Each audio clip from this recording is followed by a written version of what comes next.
Hello friends, in this video we'll be talking about bonding in solids. What I'm trying to do here is just to give an overview of different type of bondings and its significance to our semiconductor theory. Now first we will see what is an ionic bond.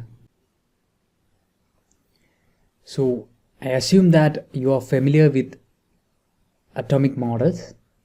That means we have a center where we have protons and neutrons, and surrounding them in different orbits we have electrons. So this is one of the models that could explain bonding. So let's consider the bonding in sodium chloride or NaCl.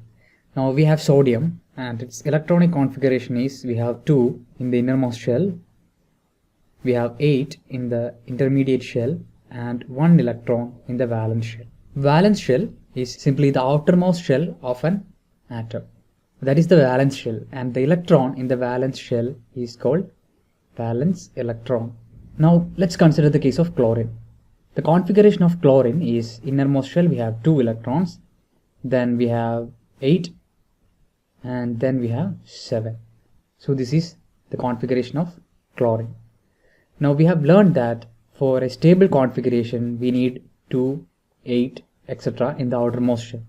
When two elements are brought together, they try to attain a stable configuration. So in this case, when sodium and chlorine, we can assume that they are coming together, and what happens here is, so if the sodium donates this electron to chlorine, then the configuration of sodium will be 2, 8 and that of chlorine will be 2, 8, 8. So here this electron can be donated to chlorine so that both forms a stable configuration.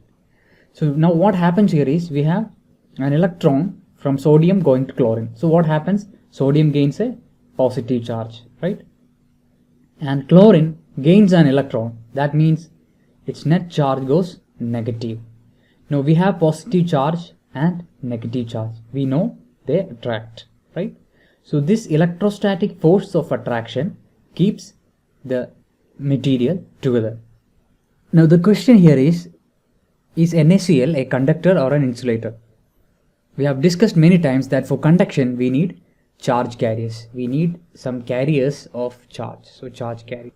So when we take a look at sodium chloride structure, we can see that all the electrons are bound strongly to their respective atoms. Now there are no free charge carriers. That's why NaCl is a very good insulator. So NaCl is an insulator. Now we can somewhat generalize that ionic bond is really strong and they tend to show insulative properties.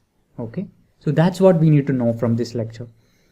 That means ionic bond is strong and materials having ionic bond in them tend to be insulators. Okay, now we will summarize about ionic bonding. So it is the electrostatic force that holds the lattice together. We have said that we have positive charge adjacent to negative charge. So there is an electrostatic force of attraction between them. And we have said that the bond is strong, okay, and all the electrons are tightly bound to the atom. So that's why they tend to be insulators, right? Now we will take a look at covalent bond.